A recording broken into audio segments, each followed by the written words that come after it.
우리나라에서 본격적으로 지진 관측을 시작한 것은 1978년에 발생한 규모 5.0의 홍성 지진 이후 아날로그 지진 관측망을 구축하면서부터입니다. 이곳 기상청 지진화산감시센터는 지진, 지진해일, 화산의 자연현상에 대한 관측과 이를 분석한 결과 및 특보 등의 정보를 국민에게 알리는 업무를 총괄하고 있습니다. 아직까지 예측이 불가능한 지진은 발생 시 무엇보다 조기 경보가 중요한데요. 때문에 지진이 발생했을 때 피해를 최소화하는 대비에 대한 연구가 집중적으로 이루어지고 있습니다. 이곳에서는 지진 대피 골든타임 확보를 위한 핵심 기술인 지진 조기 경보 시스템을 개발, 2015년부터 서비스를 시작하고 있습니다. 지진 자연 현상은 현재의 과학기술로서 언제 발생할지를 예측하기 어렵기 때문에 발생 사실을 신속하게 전파하는 것이 피해 최소화를 위해 무엇보다 중요합니다.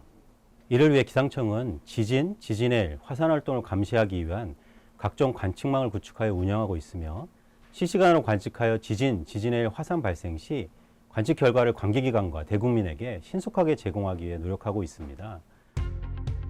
지진 조기 경보는 지진파 중 큰 피해를 유발하는 S파에 비해 약 1.7배 빠르게 전파되는 P파의 특성을 이용한 것인데요. 먼저 도착하는 P파를 분석하여 큰 피해를 줄 수 있는 S파가 도달하기 전에 지진 발생 사실을 신속하게 경보하는 시스템입니다. 지진 조기 경보가 중요한 이유는 이를 통해 큰 피해를 주는 S파가 도달하기 전 5초 정도의 시간적인 여유만 있어도 머리를 보호하거나 책상 아래로 대피하는 행동이 가능해 지진으로 인한 피해를 줄일 수 있기 때문이죠. 뿐만 아니라 한반도에 영향을 미칠 가능성이 있는 29개 화산 활동에 대한 감시도 이루어지고 있는데요. 천리안 등 위성 자료를 활용하여 한반도와 주변국의 화산 활동을 감시하고 화산 분화 시 화산 정보, 화산재 특보를 발령하게 됩니다. 1903년 마지막 분화가 있었던 백두산은 지난 2002년에 백두산 천지 하부에서 한 달에 250여 차례의 지진이 감지되어 다시 학계의 관심이 집중되고 있는데요. 특히 연구자들은 백두산 폭발이 한반도에 끼칠 위협으로 화산재의 위협, 백두산 천지의 물로 인한 피해를 가장 주요한 영향으로 꼽습니다.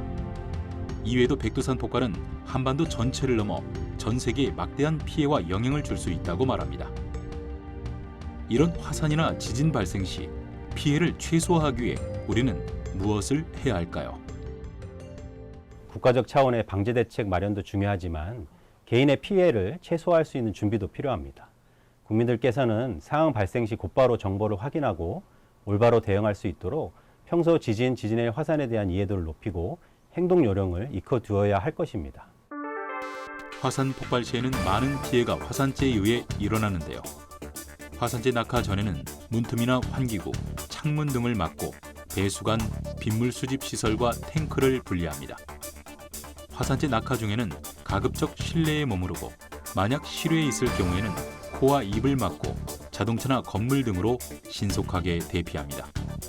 화산재 낙하 후에는 고글과 마스크를 착용하고 실내 외 및 자동차를 신속하게 청소하고 수거한 화산재는 비닐봉지에 넣어 지정된 장소에 버립니다. 지진 재난 문자를 받거나 진동을 느꼈다면 책이나 방석으로 머리를 감싸고 책상 밑으로 안전하게 피한 후 진동이 멈출 때까지 기다립니다. 진동이 멈춘 후 화재에 대비해 가스와 전기불은 차단하고 문을 열어 언제든 대피할 수 있도록 출구를 확보합니다. 흔들림이 완전히 멈추면 출구를 통해 밖으로 이동하는데 이때 엘리베이터는 타지 말고 반드시 비상계단을 이용해 건물 밖으로 대피합니다. 최대한 건물과 담장에서 멀리 떨어져 이동하고 운동장이나 공원 등 넓은 공간으로 대피합니다.